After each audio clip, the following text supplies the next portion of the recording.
Welcome, everybody. My name is Daniel Bernard. I'm a sports industry executive, investor, and entrepreneur. And it is with great pleasure that I introduce to you the Inspiring Leadership Series, and I hand over to your host, the formidable, charismatic, and wonderful Jonathan Bowman-Perks. Daniel, we'll have to get you on stage. I think you have to be master of ceremonies. I think we'll have it at some of the conference events. Daniel, great to have you on here, and a mutual friend of ours, Brian J. Esposito, who is a remarkable man. He very kindly introduced us, and he knew the two of us would have a lot of fun. And in our last warm-up session where we're getting to know each other, I just so enjoyed it. There was just such energy that comes from you as a leader, as an investor, as an entrepreneur. So I think you've got a lot of experience. You're a strategic advisor to many different firms. But as we were discussing, I think there's the next big business in you, and I'm dying to know what it is. And I think people should invest in you as well again, because you're bound to repeat it. I find this with successful leaders, they're successful and then they sort of almost like step down the pace a bit. And then they go, I think I'll do it all over again. I know people who've done that. Absolutely. Yeah, all over again. So Daniel, tell us a little about what you're doing right now, and then we'll go back to you as a young lad and how you grew up and how you happened to end up in Israel from the UK. So let's hear a bit of the story. Firstly, what you're doing now. So today I'm an investor into sports technology startups, and I sit on some boards either as an advisor or a strategic consultant, mainly to businesses that I've either set up myself or been an integral part of over the years. And that's following a 21 year career in the sports industry. So I've got to know one or two things about that. I don't know how to do anything else, but sports is my thing, spanning from broadcaster media, sports data, sports betting. And that's it. So today, yes, as you said, investor and a strategic advisor, basically. Brilliant. And now, tell us, as a young lad, who were the people who were influential to see the successful leader you are, an investor and entrepreneur? Where did it all begin? You know, who shaped you as you went along? What kind of things happened to you in your life? How you moved around the world, different countries you've lived in? Just give us a bit of a flavor in, I don't know, 5-10 minutes. So I think obviously looking back to my childhood, my parents were hugely influential for me in two very different ways. When I look at my mother and my father, I grew up in an era where they had a joint business that they ran. So, you know, around the kitchen table, the discussion was much more around, not that they involved me in it as a young child, but you heard this and you pick up on business discussion rather than I'm working my 9 to 5 and punching a clock and then coming home. So I think that sort of mindset from a very early age was ingrained in me. Now, if I think about the two very different people that my mother and father are, my father's very, very logical, A plus B equals C, low risk. And my mother was completely the opposite. And I think when I think back to it, my mother had probably the biggest influence on me, this concept that the sky is not the limit. Anything is possible. You know, she used to do things and say things that were way outside of what people would expect. You know, no, I'm not saying sometimes when she went way over the top, but I'm saying just she was noticeable always. She's this little 5-foot woman, and she's like very noticeable. But my friends always used to say you could always hear her before you see her. You know, this sort of thing. And everyone knew my mother. Everyone knew my mother. She was like the yellow pages as well. Everyone would say, oh, you know, this is before internet. People would say, oh, I wonder where you can get X. And then someone would say, oh, Daniel's mum will know. That was always the way. Because she was just, I suppose, that early example of a connector, of a fixer, of a networker. She just knew everyone because she talked to everyone. And I remember when I was a teenager, she was pushing me to do like weird and wacky things, or what actually seemed to me as weird and wacky. And that, I think, ingrained in me the ability to think, well, everything's really possible. Because my mum would say, why don't you take a year off and go and serve in the Israeli army or go on kibbutz or do some work some other country? And my mother was forcibly pushing me out the house, you know, through her love, not through her rejection, to say, go explore and go find through the unknown amazing things. And, you know, that really started a string of extended trips abroad, not really backpacking, even though I did a bit of that as well, but working abroad in various situations. And that was an immense education for me, because that's where you really get out of your box, you know, where you realize, oh, things aren't always the way I was brought up to believe there are different perspectives, different ideas. And that concept has served me hugely well throughout my life and will continue to.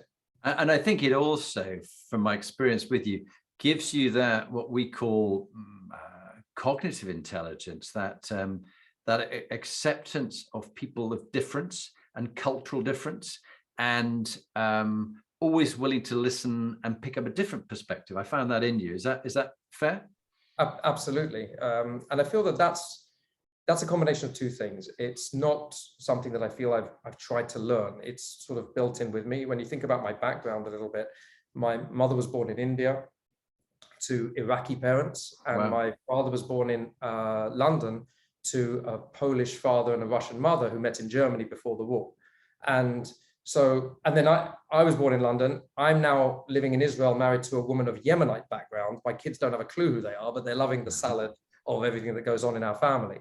And so even from birth, I come from such a diverse background. So, the food at home, sometimes the Arabic swear words my grandma used to say in angst, and there's so much difference and diversity around me that it was just within me from birth, really.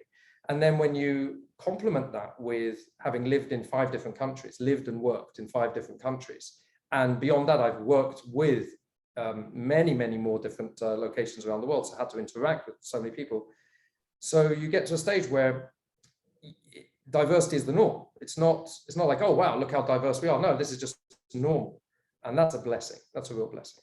Yeah, no doubt about it. Well, what fascinating experiences. And in all this experience you had with Mum, who sounds fascinating, and even it is interesting, a number of the inspiring leaders that have been on the series, they have had these very different kind of parents.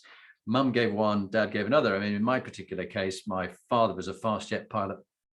My mother was quite sort of philanthropic and what she could help with the community. And so when my father was killed when I was 2.5, you just had the one side, but she was trying to give me experiences that she knew I was missing because I didn't have both. And I think that sort of does shape us, whether people want to acknowledge or not. It shapes us massively. And so looking at your life, your proudest moment and your darkest moment, what would you bring out as an example of a proudest moment and what you learned from that? And what then on the other side would you give as a darkest moment, maybe work or personal life, and what you learned from that? Okay, let's start with the positive one, the proudest moment. So, and I'm going to focus on work on this one. So, I was running a business that was quite significant, and we had teams in multiple countries, and I was the lead. And we were in a really critical phase of the business, and all of a sudden regulations changed, and I basically was forced into completely altering the setup, the delivery team. I had to, I say proudest moment, but it started with one of the most difficult things I've ever had to deal with, which was because of regulatory change. I had to turn up and release a team of 40 odd people, which was a real test on how to do something so difficult with compassion. And that was the start of it. It was one of the hardest days of my professional career, without a doubt, because the team had done nothing wrong. They were a good team, and I'd gotten to know them very personally. So that was very, very difficult. And then I sat down with my core team. I said, right, what are we going to do to execute this change? And it meant setting up companies in different jurisdictions, legal changes, product changes, IT, complete new IT setup. And it was a project. It was an enormous project, though, at a time that was critical for this business.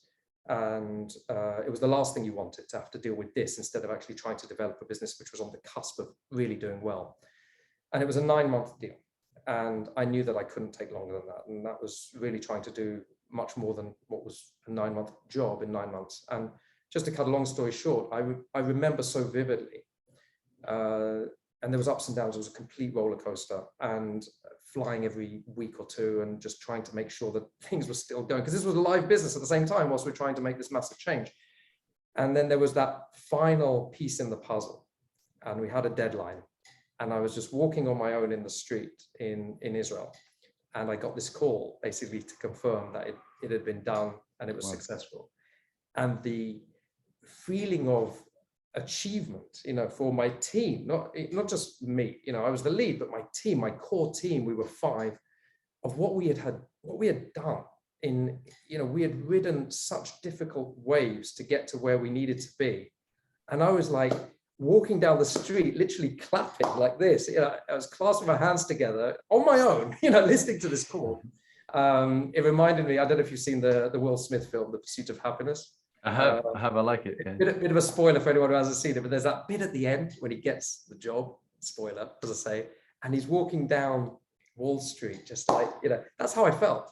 And it was just this elation inside that we literally had achieved something. We'd had to let a lot of people go through no fault of their own. We'd created about 50 new jobs and taken the company now to a different level. And then it went on to succeed very, very well. That was, I think, honestly, the proudest moment, I think, one of the proudest moments of my career, the center that I had. And what was the learning from it? So you're really proud of it and what you'd achieved, but what did you learn from it that you've applied to other things in your life?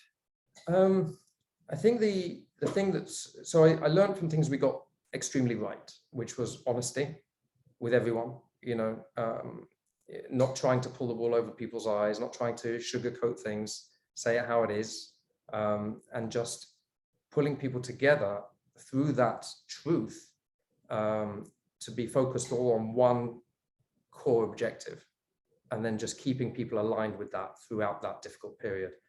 The way we did that, and it was really my team I was blessed with an unbelievable set of people who would always challenge me on things that they didn't agree with, which is exactly what you want.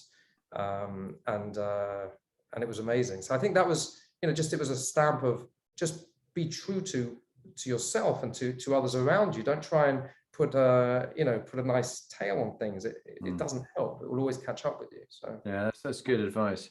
And before we go into the darker side, I have to say I'm drawn. People who will be listening won't see this, but in your room you have this picture of what looks like an athlete, a basketball player, and he's got his arms stretched out in the crucifix, but in one hand he's got this huge basketball, but yet his arms are absolutely rock steady. What's the story behind it? Who is it? It might not be anybody you know. I don't know. It's someone everyone knows. I'm going to come and show you. Why not? Look, this is actually a very famous picture of the GOAT, Michael Jordan. And this picture is called Wings. Yeah. And the quote underneath by William Blake says, no bird soars too high if he soars with his own wings. Wow. I love it. That is Michael Jordan, who, I think is one of the most incredible characters from the sporting world ever. And that's a very famous picture of him. And I love it. I love that picture being here. And it really catches me. And it motivates me. I mean, I was like, I want to go out and do that myself. I've just been training this morning in the gym. Yeah. And knowing how hard. It's life size as well. So you see how his span of his arms is just so much bigger than ours is. Yeah, no, it's an awesome picture. Hey, look, that was great. Now, with all the positive energy that comes from that, let's also, because life is full of things that work well and things that don't, but what you learn from it, and whether you see it as failure or just a teachable moment. What is one of your darkest moments in work or personal life, and what did you learn from it?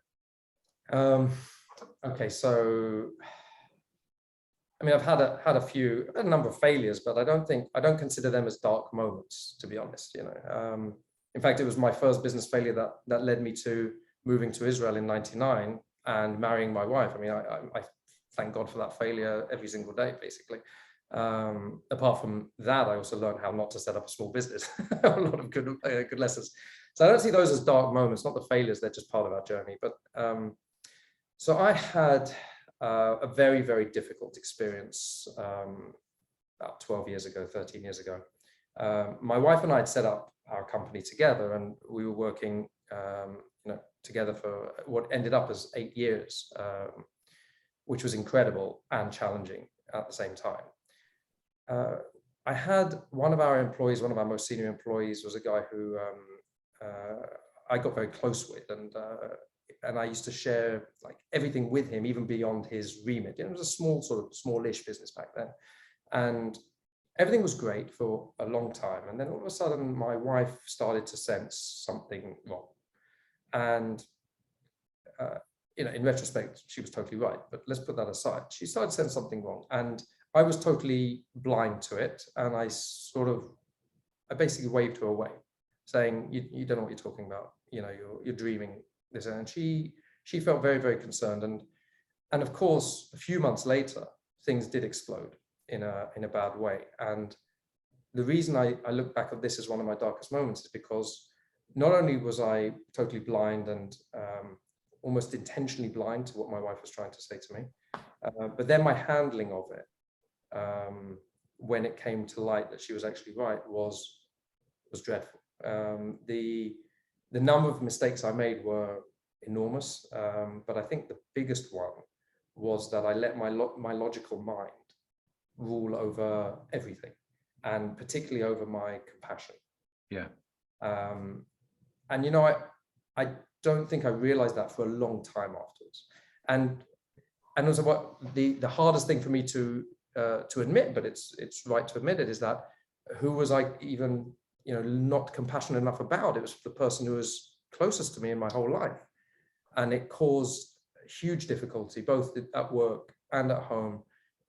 It's amazing that we managed to get beyond that, because it was a big failing of mine, for sure. Yeah. And it is interesting. I've come across this a number of times with CEOs where their loyalty to a particular person, when others are saying, either through the 360 that I do with them sometimes when they get some quite tough feedback, that they're blind to a certain person that's not good for their organization. And the people who are closest to them often can call out that the emperor has no clothes. Mm. But ironically, because they're so close to you, you sometimes don't listen to them. And time and again, leaders who I've worked with, their partner, male or female, has said something to them, which maybe a year later, I'll say the same thing. And they go, yes, yes. And they go back to their partner and say, my coach has really challenged me on this, and I'm going to do this now. And they go, but I've been saying that to you. Why didn't you listen to me? A year ago, I said that to you. Why not? They get really, I think it really understandably. Yeah. And I know I've done that with Lee, my wife, that she's spotted. And so this is why I'm much more open to any coaching or advice that she gives, however hard it may be, that the people who love you the most and are closest to you the most will give you the most honest feedback. Because they know it's good for you. And if they don't, they're doing you a great disservice. Does any of that resonate, Daniel? 100%. I mean, there's the thing that I could say a number of things about my wife, but the most incredible thing about her is she's all about truth, all about truth. And sometimes it's hard for other people as well.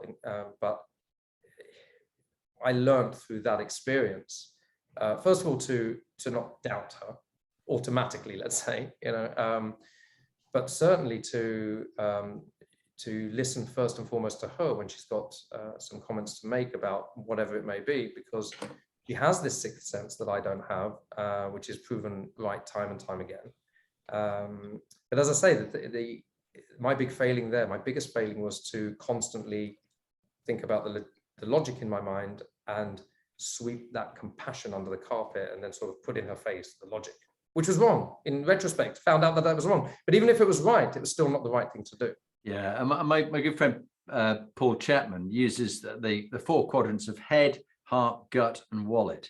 That you can, by all means, 89 billion neurons, use the logic of logically how would you approach this. But then the heart, what does your heart, listen to your heart. What does it say? There's 40,000 neurons around your heart, the mini brain, as you know from your science and your background, feeding you in. And then the gut with 100 million neurons in there, and all the microbiome and the signals that you're getting from that tube that runs through your body and is connected with the outside world, that you're getting lots of signals from the second brain. And if you're not listening to the heart and the gut, you're missing a lot. And then finally, the wallet, logically and financially, does it make sense? And I find those a good 4 to check on a decision: head, heart, gut, and wallet. Does that have some tune for you? Absolutely. And I'm just wondering where you were 13 years ago. You're going to save me a lot of pain, and I'd have had difficulty now thinking about the darkest moment, because that. Well, that's interesting. But talking of pain and pleasure, let's go back to the young Daniel Bernard when you were, let's say, 16. Daniel, from all that you've learned now in those 30 years since then, what advice would you give to your younger self if you went back to the future and saw yourself and said, worry about these things, but don't worry about those? What would be your bit of advice on those two areas?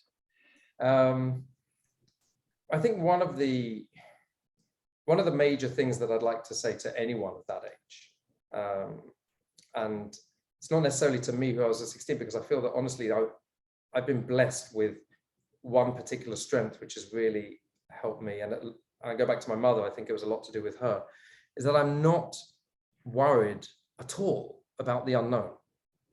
And most people aren't like that. Most people constantly worry about the unknown, and that paralyzes them.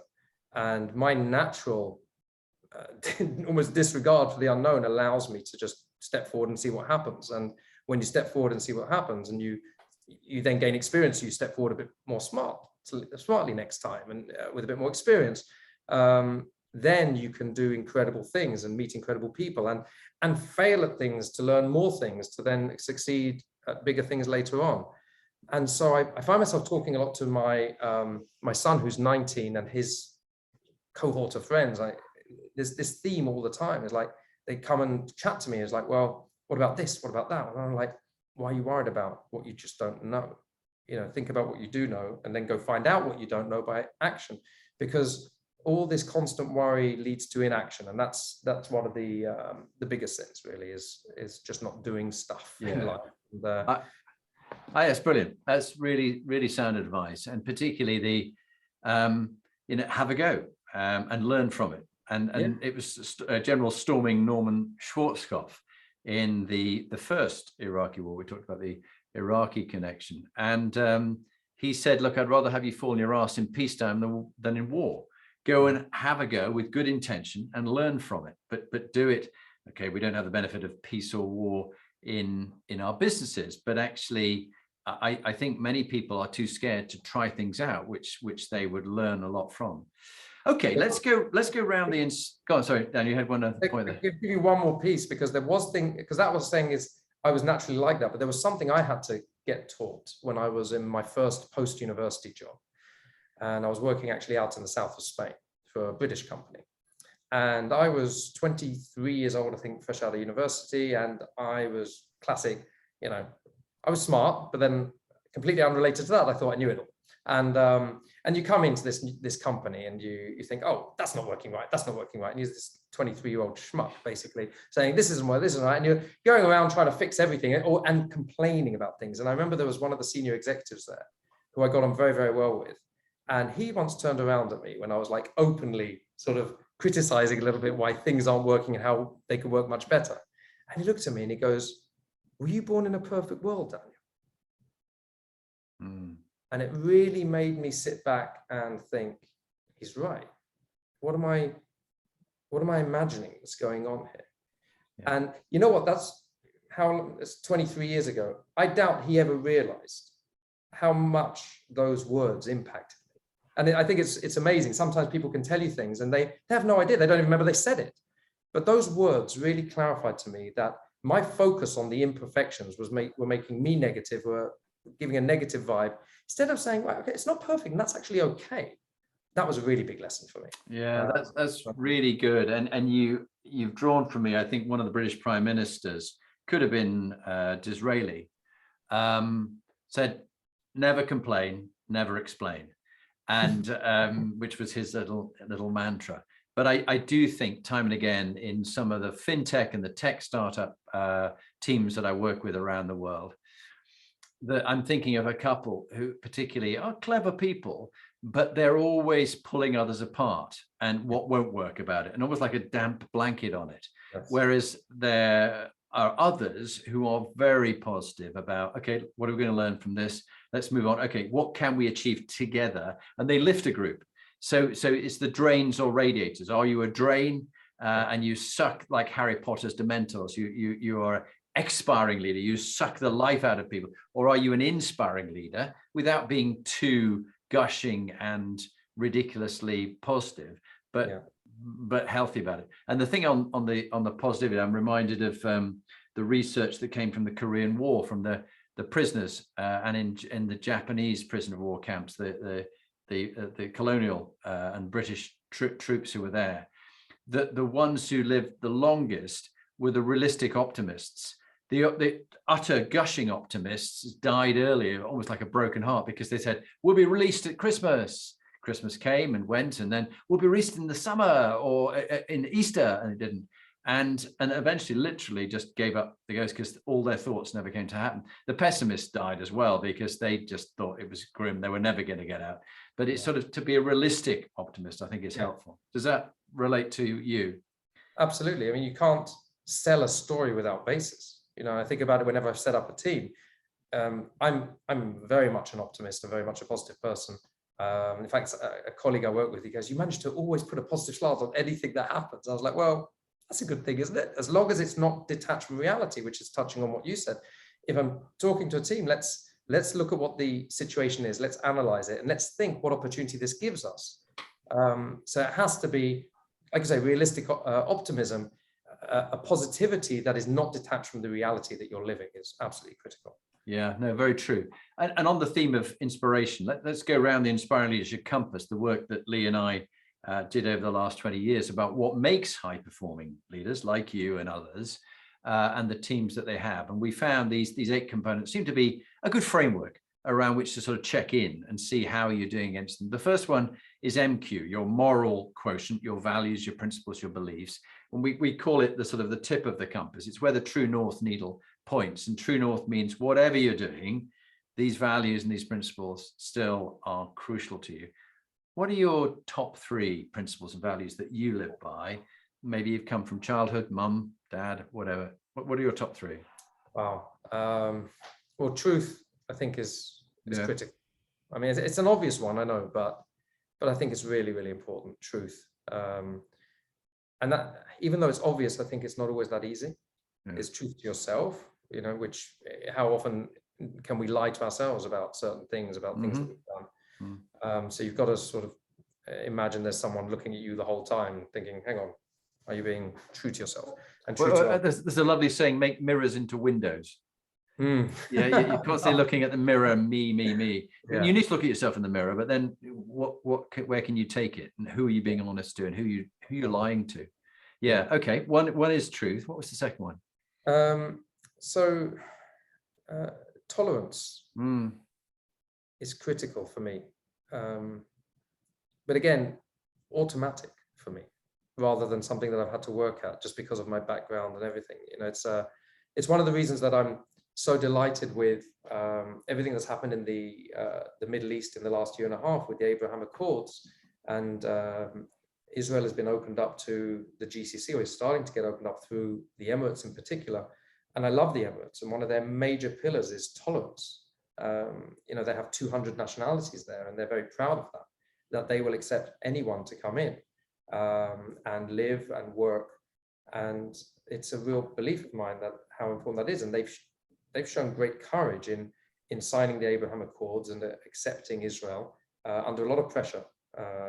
And this is a real test of their tolerance, really. It's not like just, oh, I'm tolerant, but just up to a certain level. They really... I love that. And in fact, just staying with that, I think when you said the second one of tolerance, I think it's quite a groundbreaking recognition of someone else. And I think 2 things flow from tolerance. Non-judgmental of people who are different from you, race, religion, color, whatever it might be, sexuality. And the second one of acceptance of what is. And I think most people get very mentally ill when they cannot accept what is, and they think it should be what they want it to be, but it's not. It's like that, and they go, but it shouldn't be like that. It should be like this. Now, of course, that drives change in the world, and innovators and entrepreneurs. But also, I think to begin with accepting what is before you look at what is possible. Yes. What's your thoughts? That's a very, very good way to put it. I mean, how many times I've sat around, let's say, in meetings, and it sounds like a very cliche thing that someone will throw into the air, but you know what? It really helps when you've got a bit of a crisis, and instead of going through it again and again, someone sits there and goes, well, it is what it is. Now let's see how we deal with it. And it's going back to what you're saying. It is what it is. Come on, let's just let's accept that. Let's not try and force our view on changing it, because we don't have control over everything. It is what it is. Now let's see how we interact with that situation or that person, if you want to take it to a different level. Let's not just put what we believe the world should be or that situation should be and try and force it. So that definitely resonates with me. Really like that. Okay, so let's go from the first of the 8, which is your moral quotient. By the way, what was your third one? You had truth, tolerance, and what was your third?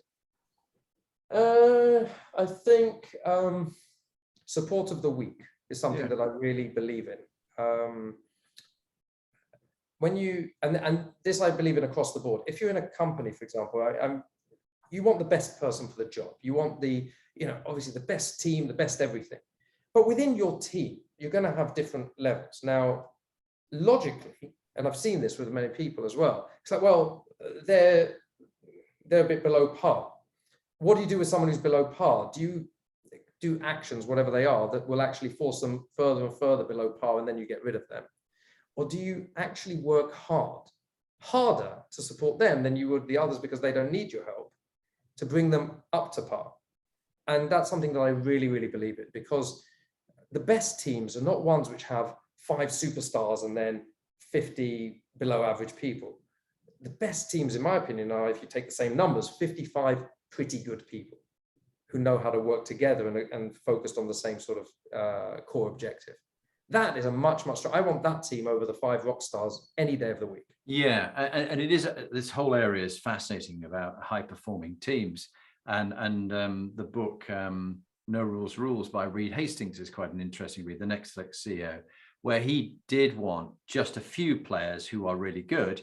However, what is quite interesting is you do want high caliber people, but you want people to play to their best of who they are. And we've seen time and again where you get, I don't know, English football team, where in the past in lots of Premier League players from the best, almost like the fantasy football, you can choose your players and make a team up, but they never perform very well because they haven't got that camaraderie, and perhaps they're too much prima donnas. But I do think when you've got people who are high quality, you mustn't forget them. And I'm sure that wasn't your intention. But sometimes people spend so much time with the problem child in a family or whatever, that the children who are behaving well, or the colleagues who are behaving well, they go, what about me? Like, I just want a bit of attention. And so sometimes they start playing up in order to get some negative strokes from the leader. I don't know what comes from you. Well, from my point of view, the way you do it is you actually empower those stars, if you like, to help you bring the others up. You don't treat them as separate. We're a team. So you actually say, I need your help with this person to bring him up. And then he has that increased significance to what he's doing as well, because and this way you can actually encourage a mentality a culture in your business of helping the weaker person. Brilliant. Which I think is really important. Yeah, and it's, remember to send the lift back down. If you've been successful in your life, as you have, and you are very successful and you've done incredibly well, how you send the lift back down with you in it to bring people in and lift them up too, which is what your next project's going to be, as we're going to discuss that on another time. Let's go around to the second one, PQ, meaning and purpose. What gives your life meaning, purpose? The Indians, and there's that Indian connection in your family, this dharma, your calling, your vocation. Why do you do what you do, Daniel? And if you were really living your dharma, what's the next step? For me, it's all to do with people. I get huge satisfaction from doing whatever it is to create positive impact with other people. In fact, my wife and I, we share this in our company that we set up. There are a lot of student roles here as well. It's data companies, there's a lot of student roles. So there's a lot of turnover as well of staff. In fact, and it's healthy turnover. They're often with us for 3 years, which is actually longer than full-time people, but in normal companies. But they're here for their 3 years because they're doing their BA, and then it's time for them to spread their wings and fly the coop and be the lawyer that they're set up to be, or whatever. But I think my wife and I, if you ask either of us what makes us most proud about the company that we set up and created into what is now a mature company of well-functioning company, it's not the revenues or the bottom lines. It's the fact that we've been able to give employment to probably over 2,500 people over the last, what is it now, 17 years. And wow. that fulfills me with a huge sense of achievement, of achieving something that is important to us, is that we've been able to give work, which in Israel is never been a thing to take for granted. No. And I think this resonates strongly with what I'm experiencing here, that I'm, got my business, my wife has her business, which is coaching, team development, broadcasting. But how can I influence the most people in my life before I die?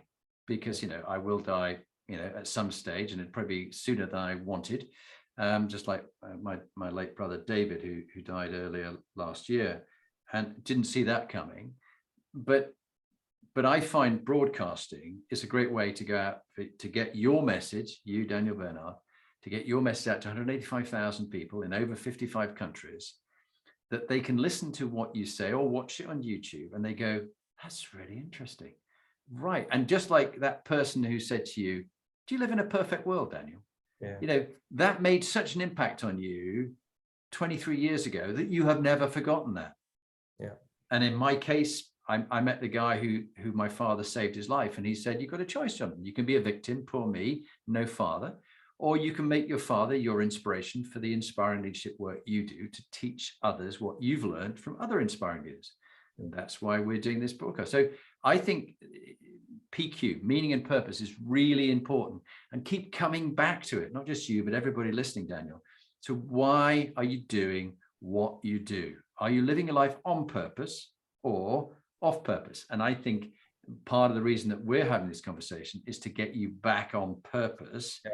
Why you're here, what is your dharma? Is that fair? Absolutely. Yeah. Because okay, it's not, I know it sounds corny, but it's not about making a higher yield or anything. It's like, it's lovely, very nice, I'm not going to reject it, and that's great. I enjoy when business is successful and whatever, but that's not what drives me from the inside. Not at all. And I learned that about myself a long time ago.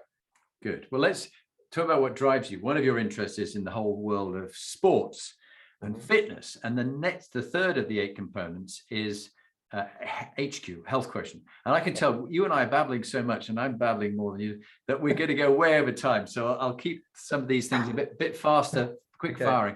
Health quotient, top tip on mental health and on physical health from all your experience. Oof. Physical health, and I never find myself doing this, but it's much easier to get motivated if you have a partner to do something with. So I cycle and I run a bit and whatever, and I, just because of the way my life is, I never find the ability to actually do that with someone else, and I fully recommend that, because then you can motivate one another and it's much easier.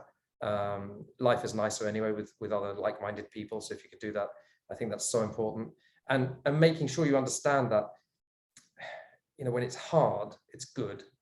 And if it feels tough to go and do a 15-minute run, it's only 15 minutes. And just think about, trying to force yourself into thinking that it's a little bit of discomfort for what is essentially going to be very healthy for you. And it could be a run, it could be a cycle, it could be a swim, whatever. But it is so important to get into that habit. And I do everything on my own, just because I never managed to find a partner at relevant times, because my life's no routine whatsoever. But I think that's a tip. Definitely try and do what I don't do, is find a partner who you can get motivated one by the other. Mental health.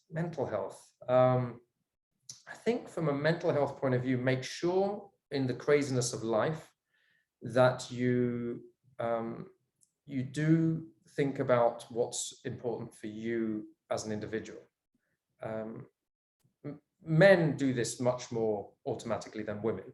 We're naturally selfish sort of creatures, men, and women, as not to generalize too much, but often their fault is they take care of the rest of the world, and then they're left with themselves at the bottom of the pile. And that's often why there are a lot of arguments between, it's like, well, make sure, whoever you are, that you find time for yourself and what you need. And first thing is asking yourself, what is it you want and what is it you need? And Because what happens if you've gone so many years not taking care of what is good for you alone, you actually forget that, and you lose your, like I've asked my mom recently, who's 74. She's been so busy taking care of the rest of the world. Like, what is it you want? She goes, oh, well, with your father. I'm like, what is it you want? And I'm really pushing her recently about this, because she's just doesn't ask herself that question nearly enough, and we all need to. So for our mental health, we need to think what we need. Put yourself in the center of your own universe, and then you'll actually be able to help a lot of other people. I think that a lot of people know me as very generous, very selfless, but I take care of myself. I think that the reason I'm generous and can help as many people as I possibly can is because I take care of myself as well. Very, very wise advice. And I'm wearing this Aura ring, and I think, have you come across Aura ring in your many gadgets? So I used to have a Whoop strap, which goes with the Apple Watch, which records heart rate variance and things like that. But this is quite good because it doesn't need another watch, and it records temperature and sleep and heart rate variance and heart rate. And so when I'm doing activities, but back to what you're saying about mental health, it also makes sure I get balance in my life, so that I'm not just training, 4 times a week, HIIT training in my gym, but I'm also doing yoga on the other days to stretch and be flexible, and having walks with my wife and with the dogs and things. And it's great. And it's lovely, this thing about training with someone. I so agree. When my wife has a personal trainer, I'm so self-motivated, I don't really need one. But when once a week, I get him. She's quite protective of him because she likes having the trainer for herself. But she lets me, she's very kind that she lets me have one session with him a week. Otherwise, I take over and I dominate everything. And when he trained with me, I pushed myself to the absolute limit. And it's back to sort of training for airborne training and things like that. Just when you're with a buddy, you really push hard. Quick fire EQ. What would be your top tip on, you clearly have good rapport building skills. You love people and helping them develop, and the weaker ones. What's your top tip on emotional and social intelligence? Well, I think it starts when you're young. Try to get out as much as possible in areas that you're unfamiliar with. So just like my mother did with me, I am in massive favor of kids at the age of, let's say, if they take a gap year, if they can take a gap year, go and, instead of just grabbing a backpack, go and live somewhere, go and work somewhere else. It will build your EQ and your social intelligence to a different level. Because I'm not sure you can just decide to have better EQ. You have to build it up. And I think that the more diverse situations and people you deal with, that is what will do it. Yeah, no, it's very good. And it also fits with this idea of emotional and social is like learning a language. And I find with a number of people in some specialities where they're high IQ, but they're low EQ.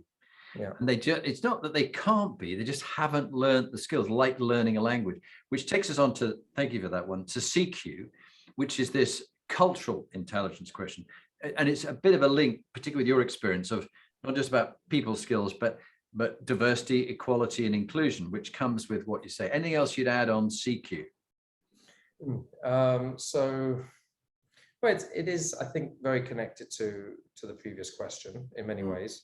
And it's connected to understanding that different is not wrong. It's just different. Like, my father, my parents have moved over to Israel recently, and they're living with me. And it's funny, I always have similar conversations with my father. He's got Alzheimer's, so he's got short-term memory. I'm sorry.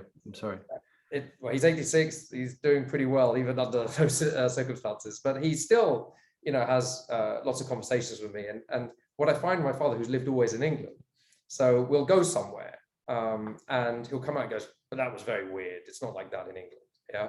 And I always say to him something, because I can still have these conversations where I say, well, imagine if they were in England, they think that was really weird as well. What's weird? And then that stumps him. And then I give him a break, and I don't want to pound him with anything more. But it's understanding that difference not necessarily weird, it's just different, and that's totally okay. And there's a lot, especially if we think about the business world, a lot to embrace in diversity. One of the reasons that I'm a big advocate for diversity is not just because it's right, but because it's commercially wise as well. You don't want a lot of people around you who all think like you, because, well, you might as well just be on your own. You're exactly right. Exactly right. Okay, quick fire, resilience, then brand, then legacy.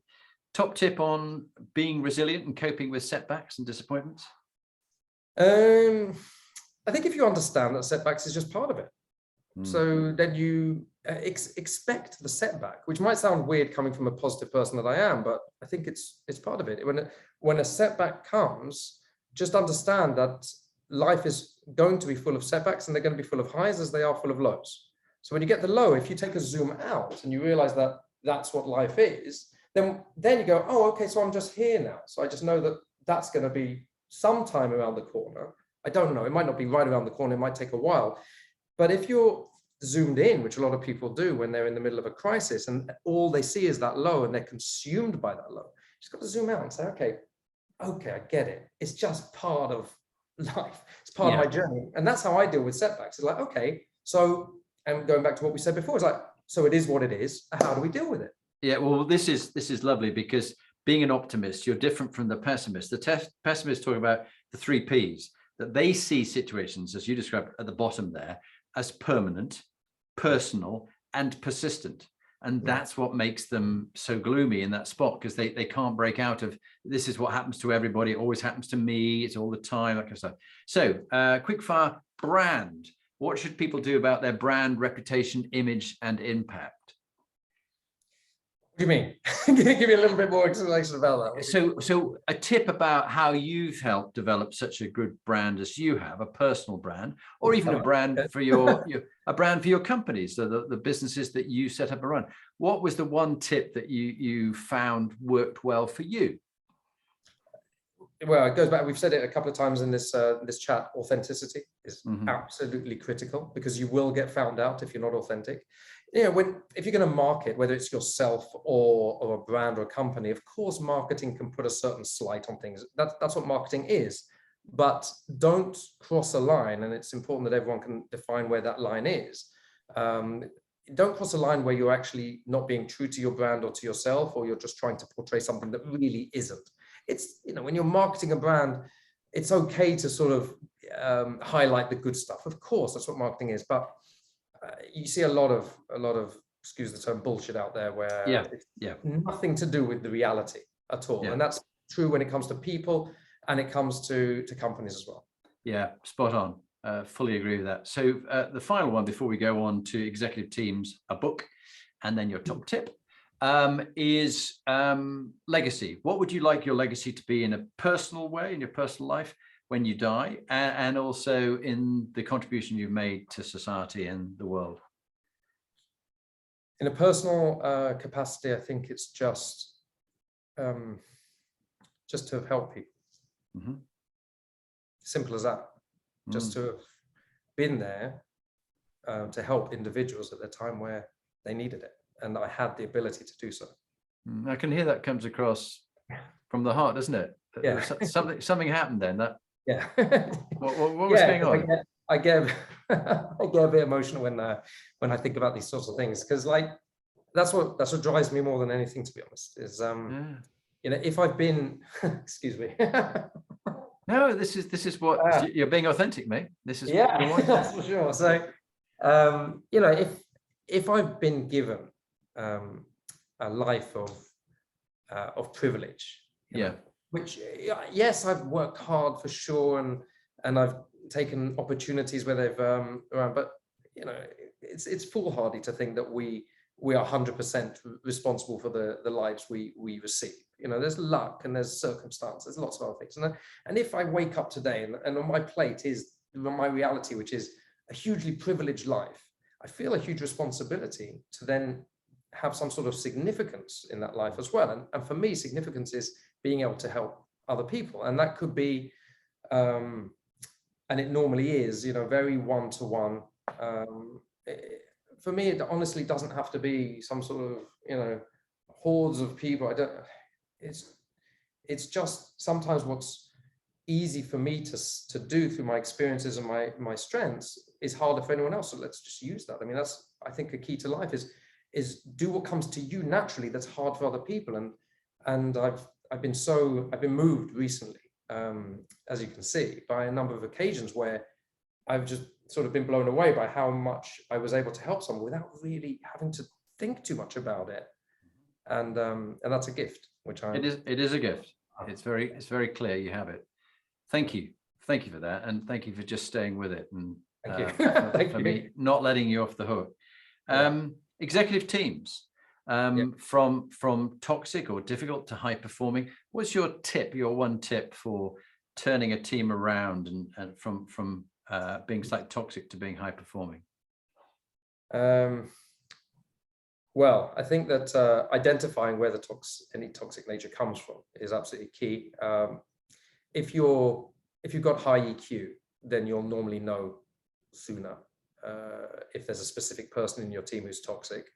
And the way to find out if you're not sure is through engaging with each individual on the team in an authentic way, and making them feel empowered to speak their truth to you in a discreet manner, and talking to the team as a whole. So it's the parallel between talking to the team together and talking to each individual to try and identify where the problem lies. And then when you know where the problem lies, if it's with a person, don't waste any time. You know, and the problem with toxic people is it could be your strongest person on paper who's actually toxic. But going back to what I said before, if he's toxic, it doesn't matter how strong he's on paper. He's no good for you, and you have to make a quick cut. Yeah. And time and again, people need to do that, but their false loyalty to that person means that the others and the performance of the whole business suffers, because they're not right, and they need to find their happiness elsewhere, or they're just by nature a person with a lot of issues, and that's a whole story in itself. Great. Penultimate question then, Daniel. A favorite book, one book that you've enjoyed on, ideally on leadership or people's lives or something, that you'd recommend people read? The Road Less Traveled by M.C. Yes. Love that book. The Road Less Traveled. Yeah, I know. Well, I think he begins with his opening line is, life is difficult, full stop. And when you accept that life is difficult, it is no longer difficult. That's right. Exactly. It's I think I've stolen that and passed it off as my own piece of advice a few times. Yeah, and of course, poor old M. Scott Peck, he did have quite a complex life himself. I think he wasn't a particularly good father.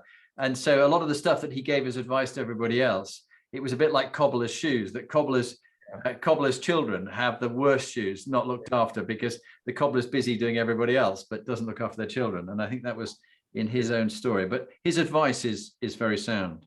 Okay, then if you just introduce yourself as you did at the beginning, just say, you know, who you are and what you do, and then give us your 2-minute leadership top tip. That will end us nicely. Okay, all right. So here we go. Okay, so I'm Daniel Bernard, a sports industry executive, entrepreneur, and investor. And my top tip is that for leaders, always remember that it's not actually about you.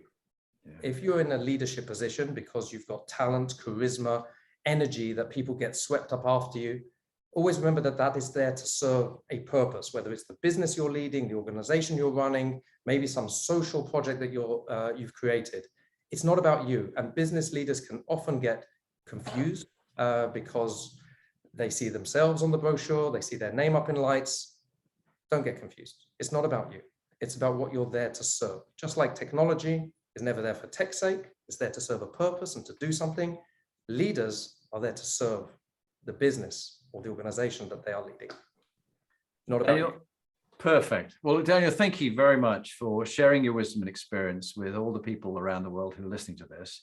I've found it fascinating. I know you and I are going to have many conversations in the coming years. And you've already touched the lives of me, and I know it'll be many others. So thank you for your time and your contribution. Thank you very, very much, Jonathan. It's been great. It's really been great being here and speaking to you about everything. Thanks, Daniel.